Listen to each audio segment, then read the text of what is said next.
Left, left, right, left, left, left, left, you right, left, left, left, get it in step, left, left, get it in step, yes, yes, hey, hey, rescue. To serve has a lot of definitions, but to serve your country, I believe, only has one. That's to step up when it's needed and take care of what you need to for the country. It's not only for my family, it's not only for your family, it's for everybody that lives in the United States of America. My name is Cale Foy, AWS1, United States Navy. My job in the Navy is an MH-60 Sierra crew chief, air crewman, and a rescue swimmer.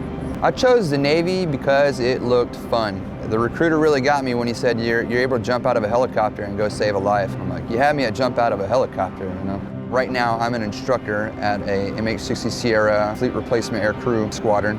It's a mouthful. But my job right now is to send the best air crewmen that we can to the Navy right now. And this is their last stepping stone before they hit it. So I want to make sure that that standard is set and they're hitting that standard. And it becomes a very, very tight-knit family. There's not many of us in the Navy. We do PT on our own. We don't just do the normal required PT on the daily. We come out super early in the mornings because sometimes our flight schedule is too demanding. It doesn't allow us to work out at a specific regime. So if we got to come out earlier, we'll come out earlier as a group. July 13th is one for the history books, especially for the Navy. The USS Barnhart Richard caught fire, and it just became out of control to where no one was able to go into the hole to fight it because it was too hot.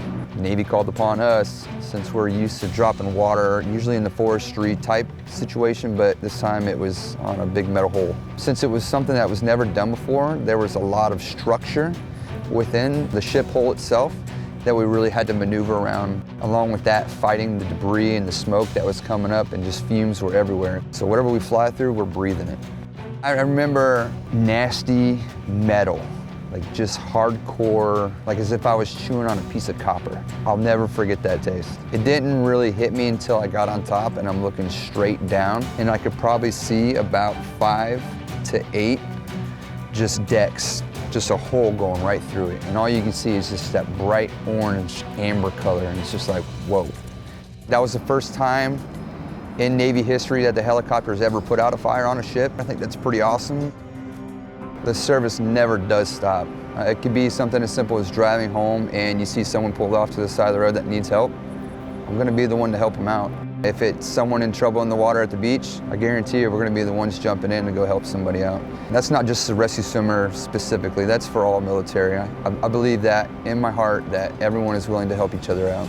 It was May 2nd. We were out on a hike with my family. That's how we always start our Sundays. We just noticed a boat kind of off in the distance. And then all of a sudden my wife looks back and she says, oh my God, there's people on that boat. And I look back and sure enough, the boat hit the rocks and people are starting to bellow out of it now. And at that point, like, it just kicked in. All my rescue swimmer training that I've done for the United States Navy was ready to go. We hop in the water initially, fuel's everywhere in the water, and oil slicks everywhere, there's debris everywhere. We had a couple survivors in sight of us. We brought everybody back to a fuselage part of the ship. Kind of like the cabin cuddy, it was still barely afloat, semi-buoyant, enough to get on, essentially, to not drown. I just kept swimming, going to grab other people.